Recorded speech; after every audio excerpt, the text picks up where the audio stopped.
All right, everyone. So today I have Lauryn Hill with me. Lauren is my artistic career coach, and I'm stoked to have her on because we've been working together since July. And in the past few months, I've been able to get a studio job as a designer. I've figured out some of the mental chaos I've had around my creativity. And before Lauren was coaching, she was an art dealer. So tell me about that, Lauren. I would love for you to tell me more about what brought you to coaching and that career. Yeah. And I Mm-hmm. just want to say too that it's been such a gift to get to work with you and watch you blossom. And I feel like every time my clients celebrate things and have major exciting things happen in their lives and careers, I get to live vicariously through them. So it's been an honor, and it continues to be such a privilege to get to work with you. So thank you. I studied illustration in college, so I'm an artist as well. And after college, I graduated in time, so it was pretty much like a major recession going on. And so I think a lot of people who can relate, especially if they're like graduating or trying to find jobs around 2020, similar situation, but very different. That was like the first time I became my own career coach. I really was like, okay, Googling like how to find a job, and what I basically Googled like what a career coach would do, and I became my own coach. And so I got clear on what my values were, my talents, like how I could pitch myself to a creative job, because I decided I don't want to be an illustrator. Like that was just not the route that I was going to go at the time. But I wanted to be in the arts. And so thankfully, I interviewed for quite a few different jobs, but then there was this Craigslist listing for an art gallery in the Napa Valley where I was living. I moved back in with parents, and they were looking for an intern at the time to work for free. And I was like, okay, well, I'm babysitting and I'm just like trying to find something. Maybe I'll just do this until I find the actual thing, And so I go into the interview and find out that the owner had been in a bicycle accident and was in a coma. Oh my gosh. And so I was hired right away to work. I think I worked one day for free, and then he passed away. And then I was hired full time. And within a couple days, I started selling artwork. Like it just happened so quickly, and I had no background in sales. Well, I worked at, like some clothing stores before that, but it was only background in sales. And it kind of just happened serendipitously. Of course, like obviously a death is very sad. He was very beloved in the art industry in the Valley, in the whole Bay Area, because his gallery had been around for 20 years. But it was like this weird situation where I just decided to say yes to something, even though, I could have looked at like, oh, this is below me or whatever. I'm not getting. Yeah, but I love that you just went for it. And, I've been on Craigslist before too, where I'm like looking at job postings, and a lot of times it's like you can get it very personal in right away if you just are willing to show up. And some of the jobs, like maybe they're not legit, but then others are very legit. Yeah. You just never know where those opportunities are going to be. So it's like, just keep looking. So that's something that happened really, like me selling art happened so quickly. And then they got a new owner for the gallery, and then I ended up selling millions of dollars of artwork during the 6 years that I worked there, and working with artists all over the world really, and collectors all over the world, shipping 14-foot outdoor sculpture to Mexico, and helping one of my clients in Maui decide where he was going to place like a bronze sculpture out in his garden, and like getting to work with celebrities that came in.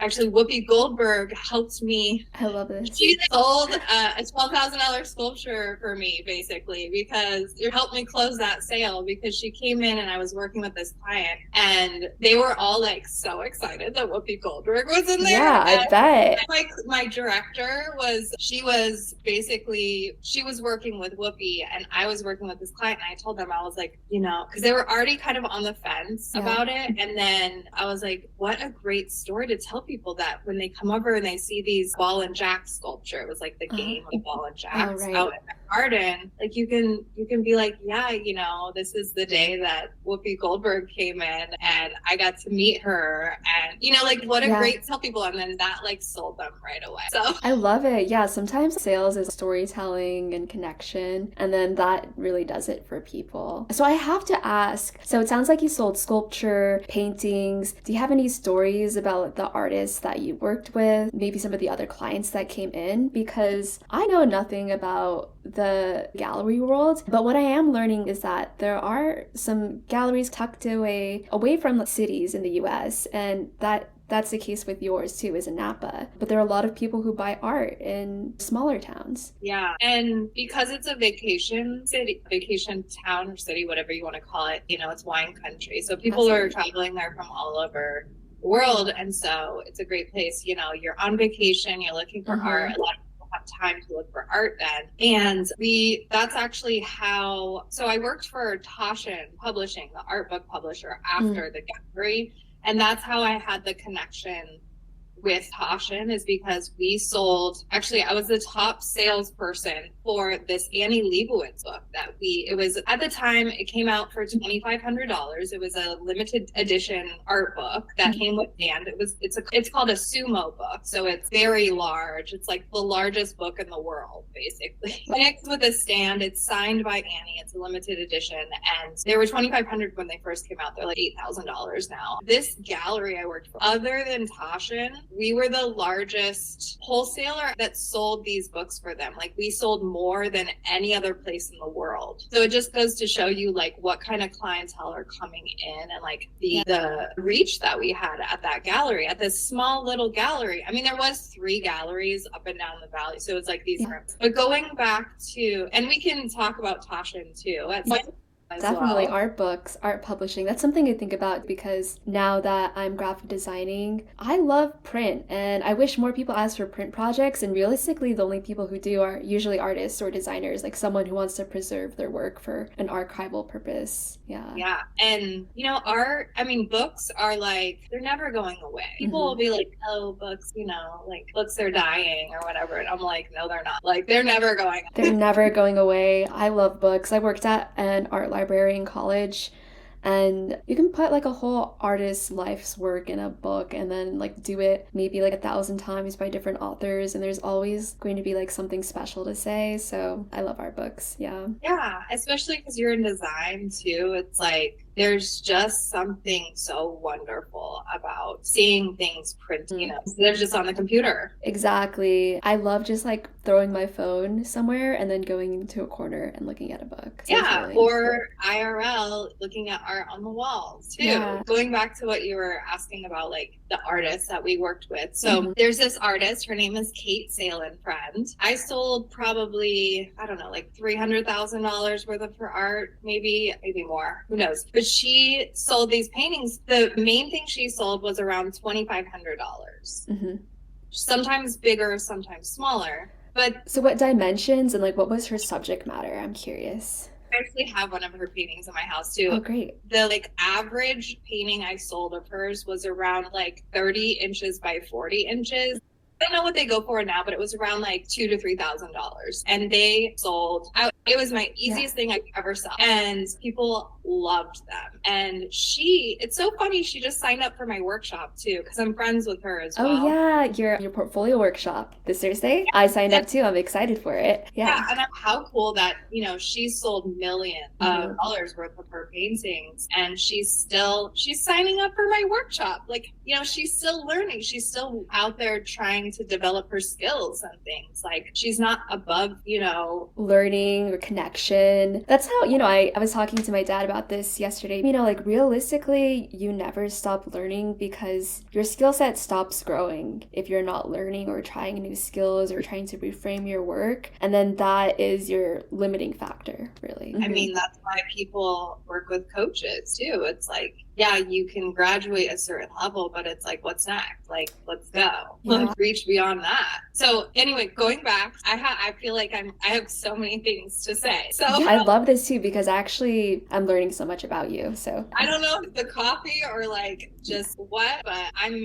So, and I feel like this is a different dynamic for us too. Oh, right. Normally I'm like talking your ear off and telling you about all my art and adjacent art problems. Yeah. Because when I'm coaching, it's like, it's all about my clients. Like, I really try to keep the focus on them. And of course, I, share different things that would be relevant.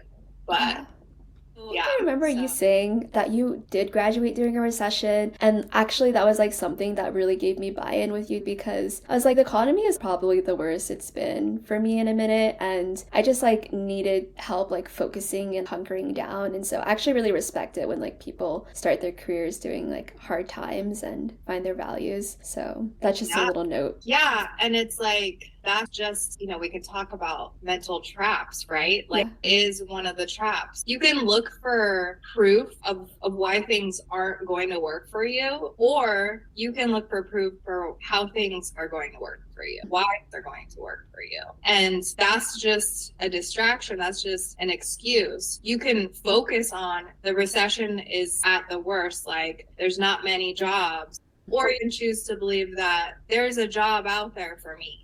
There's the right job is out there for me, and I can find it if I put myself out there. Yeah. And so much of art, when making an art career, I found at least, is like taking the breadcrumbs for connection and meeting people in real life. When I started designing, it was during the pandemic, really. And that was a spooky time for me, because I can actually look back 4 years ago, and I remember that it was peak pandemic. No one was really allowed to work in person. And I was like, okay, well, it's just me and my laptop. I better start firing off emails if I'm gonna find a job. And eventually I did find one, but it's like, since times have changed, it's nice to actually connect in person, still have the opportunity to connect with people like you in a Zoom capacity, and then kind of get the best of both worlds. Yeah, but not to backtrack a little bit too much. I know you were about to tell me a story. I want to hear it. Yeah, so Kate Salin, right? Yeah. So she paints with oil and gold leaf. Okay. And so she literally has a portfolio that shines, like it glitters in the sunlight, because she uses gold. And people just were so drawn. Her fastest selling paintings were the birch tree paintings. So there's birch trees and then there's gold leaf, and she does this really beautiful Tiffany blue color in the background. Like, so many people love those paintings. And she does some other styles too, mostly nature. She grew up in rural California and like around nature and like the countryside and stuff, so that's where her inspiration is drawn from. But she just, she tapped into something that really works, and it took time. Like, I knew her when she was doing a different style, and then it like right when she shifted her style and it began to sell a little bit more. So it was really interesting to watch that progression happen too. And so as you're creating artwork, it does take some time sometimes to really figure out what your style is, and then like, what is authentic to you, what feels exciting and natural, and then at the same time, like, well, what's gonna sell? Like, what do people connect with you and connect with your art, like the inner and the outer kind of, because you can't ignore that, right? Like, and I think I see a lot of artists early career, I remember, where there was a lot of people pursuing art around me. Around graduation, we would sell like illustrations, t-shirts, and I think sometimes people think kind of black and white, and they're like, well, I either go like sell my own work, and it can be really like identity based though. Like, identity based work, I think, can sometimes be hard to sell, because it's like, how is someone supposed to really connect with something that's so deeply personal to you? But then also it's like, how do you balance the fact that you're an artist and you probably do this work because you have like certain values and like a story that you want to imbue in your work? Yeah. And that's what, you can, if you believe so deeply in that personal work and you believe that it's sellable and you want to go out and sell it, like that is possible too. Like, you can pick those people that connect with it. And it's like, I always go back to this story that I heard about this TikToker selling farts in a jar for $1,000. I never heard of this. So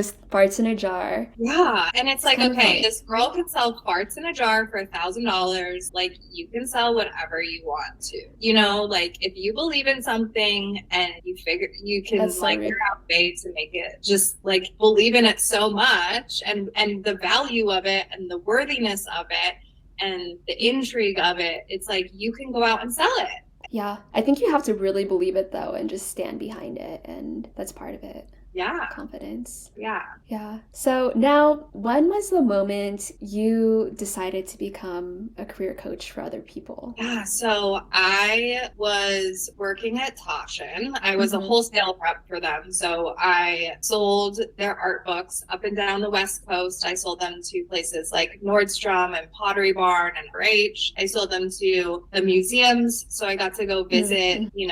all the LA museums, the Getty, LACMA, the Broad. And then I would go up to San Francisco and Seattle and go to the museums up there and sell the books and the bookstores. It was such a fun job too. I got to like try and connect with like all of these cool stores. But I also felt like there was a limit. There was a limit to like how much I could make. There was a limit to like how much I was growing in that job. There was a limit to like the creativity that I could have. And I always knew from a young age that I was going to have a big platform. Like I just saw myself either, speaking on stages or publishing books or like, selling art to like millions of people. I just feel like I'm made for something larger. And so I was like trying to figure out, and the same thing happened when I wanted to move to LA from the gallery job. That was another time. It's a whole nother story that I wouldn't get into, but that was another time that I became my own career coach again. And it was a whole journey that I went on to find this job in LA. So this time around, I was like, okay, I know I want to have my own business. I want to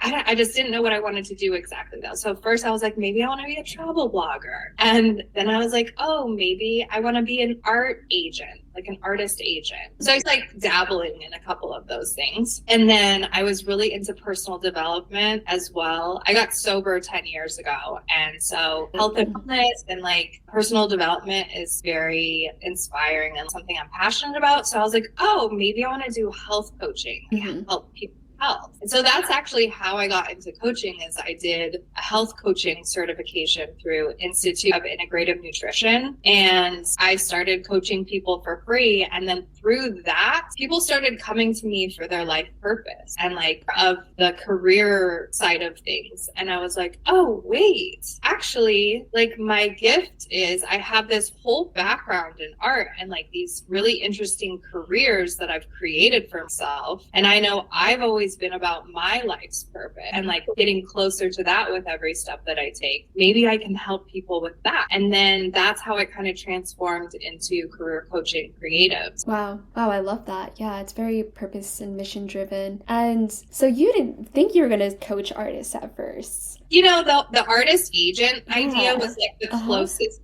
do that, but that was still me selling their art. I could also see you as a travel blogger, by the way. I kind of giggled because I was like, I love that. Who wouldn't want to be a travel blogger? That's like one of my little dreams, and sometimes I just pretend to be one just because it's fun.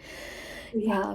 Mm-hmm. And so, sorry, did you just take on a client who was an artist and then it happened, or did you decide? And then I think I remember this girl that it was right around, sometimes I can't remember what came first. I was doing free coaching. And so I was also doing free consultations. And I think it was right around, so I went from health coaching to life coaching to being like a spiritual healer. Because I was like, I'm really into spirituality too. And I did this really like woo-woo. Like meditation, tarot card pulling. Yeah. And like I loved that like people don't really know about. Right around that point, I was doing some consultations and I remember this exact girl that I spoke with and she was coming to me about her life's purpose. And there was just a click and it was like she's a creative as well. And she was like in between jobs or something. And there was just this like spark of like, oh, wait. And I was working with a career coach at the time too. And I remember thinking,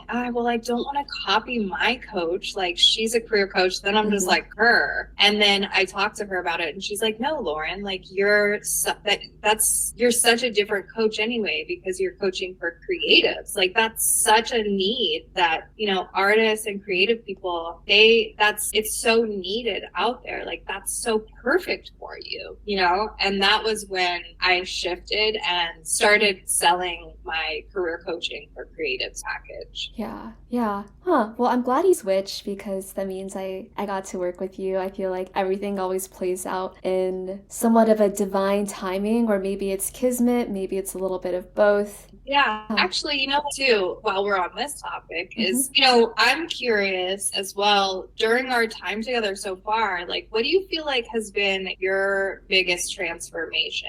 Like, what is there anything that you're proud of or anything that's really shifted in you since we started working together? Yeah, I think, okay, so I was someone who really knew that like I needed to put myself out there in order to get clients and new work. And I think the way I approached my creative career previously in the past 5 years is just like put out a ton of offers, like learn along the way. And in that process, I discovered that there were a lot of things that I was pretty good at and I could handle the client side no matter what, because those are just, you know, relationship skills, like communicating and learning what other people need and how you can provide for them in your visual work. But I think in that process, I kind of abandoned myself and my personal values in creativity. I like lost touch with like what actually worked for me, like what was going to be supportive. Also, there's just certain things that I used to do for money, like selling TikToks, which I literally could not do anymore because the market had changed. And even if I pitched myself, it just wasn't coming through. And I was like forced to reckon with the fact that like there are a lot of things I used to do with money, but if I get real with myself, like I don't particularly enjoy doing user experience design for tech companies, for example. Like I don't want to do that. And I think even just in our first session, I told you I wanted to work with musicians, podcasters, writers, live event specialists, and like those were truly the creatives that I cared about, whose work like I felt could be supported by my work. And I think I was just like so embarrassed of even like admitting that before, even though there's nothing embarrassing about it. I think I was just like afraid and constantly like in this state of like, oh, like I'm not ready for it, I'll get there eventually. But when I logically I thought about it, it's like, well, I've been designing professionally for definitely over 5 years at this point now, like maybe even like a decade if you count some of like the earlier work I did, even though it wasn't full time. It's like, how many more decades am I gonna wait until I start doing what I want? And it was like this old model too from school where like even as like an urban studies undergraduate, when I was like learning about city planning, they didn't let us do city planning until like my senior year. So it's like you had to wait 4 years and to do the thing that you wanted to do. It was like all this like foundational learning beforehand. And I don't know, I think like what I'm starting to learn about myself and also creative careers is that sometimes you kind of just have to like try it. You have to like take little risks, find people who are willing to like take that risk with you.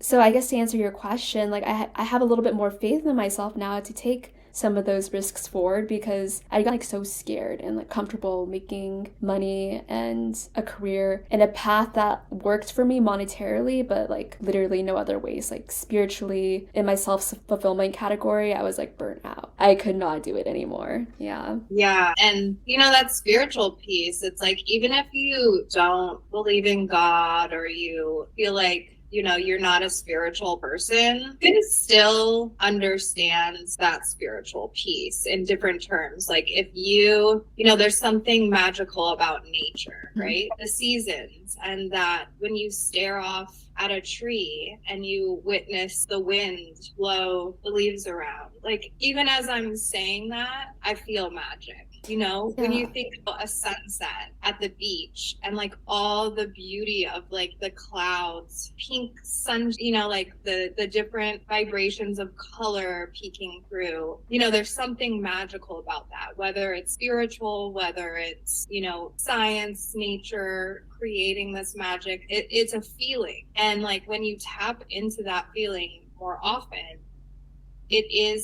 you know, it's something that you can align yourself with. Yeah. And like, you know, it was, I think it was Mary Kate and Ashley that Yeah. said, I heard them on an interview one time and they were like, if you do something that you're passionate about wholeheartedly, and you're so passionate about it that you work hard, and you work harder because you're so passionate about it, the money will come. And yes, that might be kind of like a privileged thing to say too, because some people are struggling and like they're just trying to make ends meet, but you can still decide where you put your time and energy and build a bridge to get there. Maybe it might take you longer because you have kids that you provide for, or you don't have the privilege of like living with your parents, or your parents have never supported you, or maybe it's all these other things, but you can still put some time and energy aside to decide to take the time to go inward and be like, okay, what do I really enjoy? What am I passionate about? What am I good at? And ask yourself those questions. And that's really what, my job is too, to help guide people through that, because a lot of times it's hard to ask yourself those questions and pull that information out of you. Especially if you're not the most introspective person or never done it before, So yeah, that's so good. And I think this is important to talk about because here's the thing, like I'm not someone with a very privileged background. Yeah, I agree with you. And this might be a controversial statement, but I think at times, if you get good at struggling and just white knuckling your way through work, the struggle doesn't really stop. Like, it's kind of a mentality. Like, I got to a point where I was like taking on so much work, but I was still struggling and I was like afraid, even though from the outside it looked pretty good. It did not feel good. I'd never learned how to make it feel good because that was just kind of like my modus operandi. That's like how I did things, I kind of like used my own pain and parent sob stories in order to like get through things. And then on another note, I love Mary-Kate and Ashley. I love them so much. But also one thing I love about them is there's all these quotes online about how when they were younger, their dad would always tell them, like, no is a full sentence. Like, if there's anything you don't feel comfortable doing, especially, like, as child actors, like, you just say no. And, like, don't let people push you. And I think that's kind of protective as well. It's like, you want to be doing the things that actually feel aligned. But also at times, like, if you do things that aren't aligned, I do think there's, like, a risk. I do think there's a risk for artists. Yeah.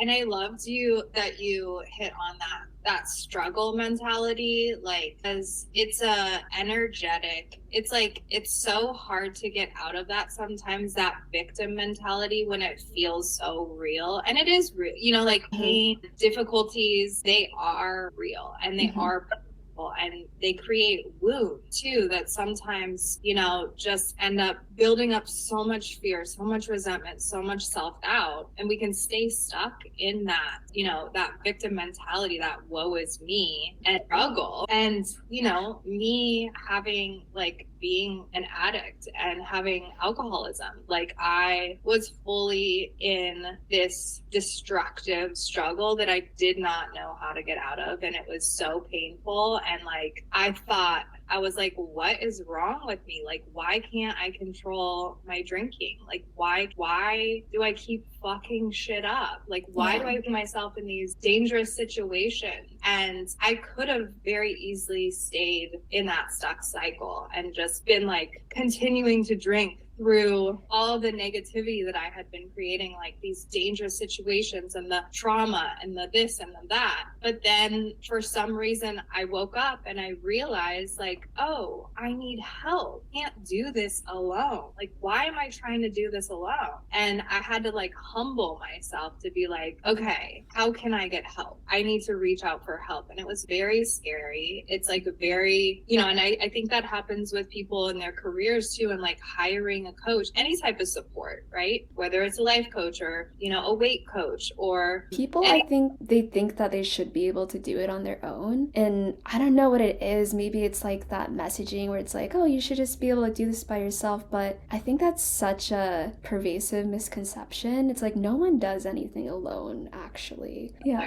we need each other. Yeah. So it's like, and realizing like what you want is available. Okay. If that was a possibility, what would you need to get it? Maybe you need help. Where can I look for help, you know? Yeah. Yeah. Yeah. Okay. Well, thank you for sharing that. Yeah, I think it's important to kind of talk about some of these vulnerable moments along the way because we're human. And, I've been talking to some of my friends who I think are so dedicated. And I think one thing that I have been kind of pondering lately is how addiction and art can be a dedication in two different ways. Like maybe like we show devotion in our habits and in our art practices, and it doesn't really matter what kind of background you come from. There is like a repeated action that usually leads to a result. And if you can't like recognize like the patterns or like coach yourself by yourself to get to a place where you need to be, like recognizing you need help is valid. Yeah, and we all have like these blind spots,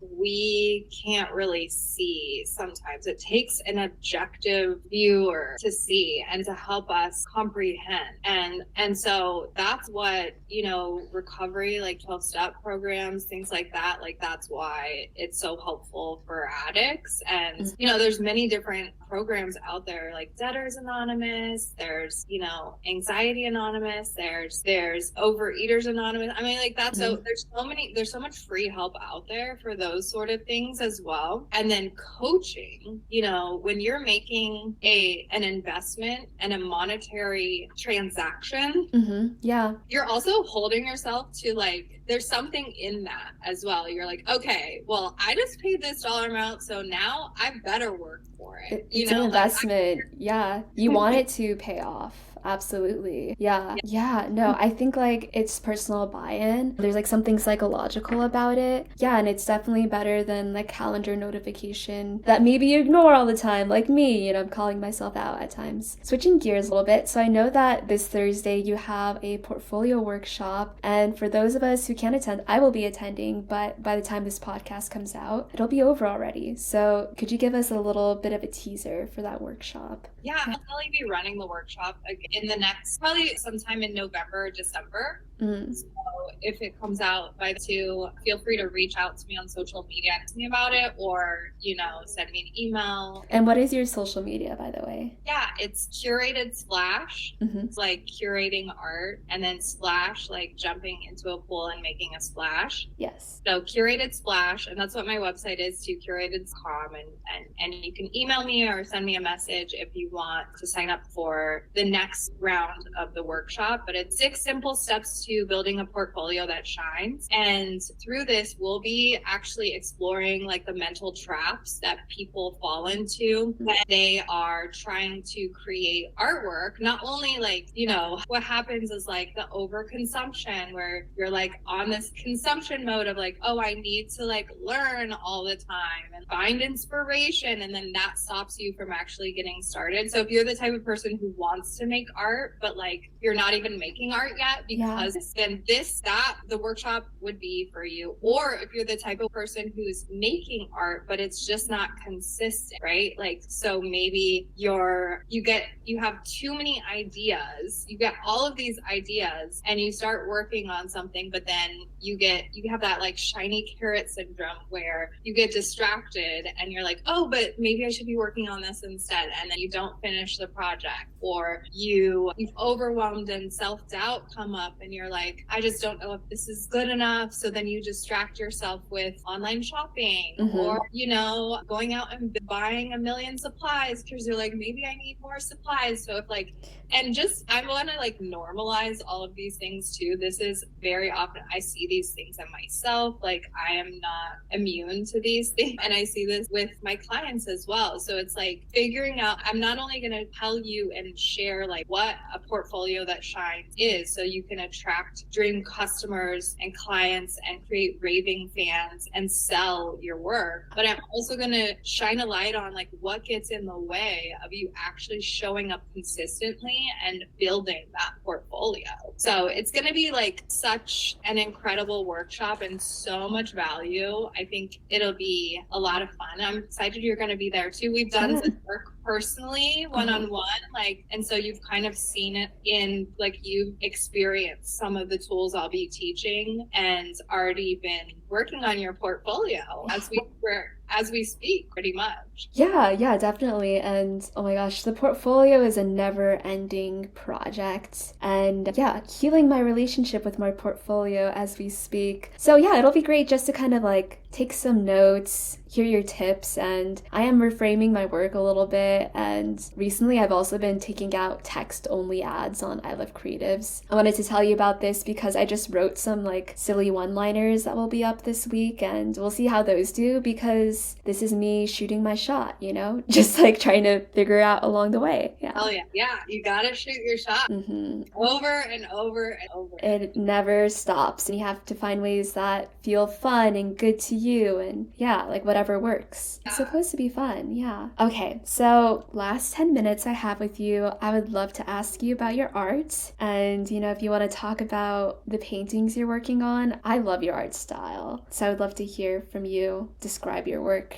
Yeah. Okay. So just like all my clients, I struggle with the same things because I'm a creative and I have so many different ideas, so many different projects I want to work on all the time. And I have my hands in a lot of different things. So I'm not only a career coach for artists or creatives, but I also teach art classes. Right. So I work for a nonprofit. It's called the Vic James Center. And it's actually, Vic James was my good friend's younger brother who died from an overdose. And so she named the nonprofit after him. And we actually go into we have a lot of different partnerships within West Los Angeles, and we help young people who are struggling with substance use disorder. So I teach art classes at rehabs, at a sober living, and then I'm going back into this place called Safe Place for Youth. It's an access center for people who don't have a place to live or looking for housing, young people under the age of 25, and there's a recording studio there. They have art supply, they have free food, there's a closet that they can get clothing. It's so cool. So I'm going to be teaching a creative writing class again there. I started last week. So only am I doing that. And then of course I have my art, right? So it's like I have to ask myself the same questions I ask my client. Like, what is most important to you for right now? Out of all these passions, all these desires, all these ideas, if you could narrow it down to the top 3 things that are important to you, like how do you prioritize right now versus later? And so I do have a big vision for my art, but right now I'm really focused on like there's something within me that feels like coaching is the priority. I want to help millions of artists make money with their creative pursuits. Like it is such a deep desire for me, and like that's why I'm so passionate about the work that I do, because like we need creative people, we need artists. Like we do. Our world's so interesting and entertaining and beautiful to live in, you know, and there is money out there to be made by create. So with that said, I do have a big vision for my art, but I feel like it's probably going to be a little bit later in my career. Maybe in the next 10 years, I'll be more of that. But I love pastel colors. And so I paint cakes. So I use gouache and acrylic paint to paint paintings of cakes, and they're a lot of pastel colors. I'm actually working on one right now that has like more of a, when you use one color and then shades of it? Like monochrome? Monochrome. Yeah, love it. Yeah. And so I'm doing like a monochrome painting right now with some metallic white. That's going to be the highlight. And I love toys. So it's like a very naive kind of colors. And I've done Barbie paintings and other toys and things too. And then cupcakes and desserts and all of those things. So that's what I love to paint. I've sold some of them, but it's kind of right now, it's just fun for me. And I'm just doing it for myself. I do see later on it's forming into something bigger. Definitely, absolutely. And you're so mission driven. I love hearing about the work that you're doing with the nonprofit. And teaching, I think, is just so, there's something like, okay, humbling is not the only word for it, but I think it really nurtures my inner child and my inner creative when I'm teaching someone else a skill. It helps me recognize how much I've grown and how much there is to impart just with the time that I've spent learning something. Like being able to tell someone like, you're doing a great job. Yeah, and like it is hard sometimes, you know, it feels very reflective. And I think there's some value in working with other people. I think that's like, obviously you do it a ton, but I sometimes see people, and even in my own life, get into the cycle of just like, oh, it's me, my work, and I don't know, it's kind of like hiding your light under a bush sometimes when you're not interacting with others. Yeah. You hit on a great point too, because this is part of 12-step recovery is like being of service to others and being used like that. There's something really healing that happens when you get out of yourself and into service, and you show up for people around you, whether it's volunteering, whether it's working. Like if you're ever going through grief or like a difficult time, or you're very inward focused on your problems, like a great way to shift that energy is like, how can I help someone else? Like, what I do to go out into the world or call a friend or, whatever it is, to be of service and like get out of my head. Right. And it's awkward sometimes too, especially if you're really processing through like grief specifically. But in those times, like we've talked about this whole episode, is like we need each other. We need other people. It's so important to have community and to interact with others. And what better way to like be there for someone else, get out of yourself. And like that is so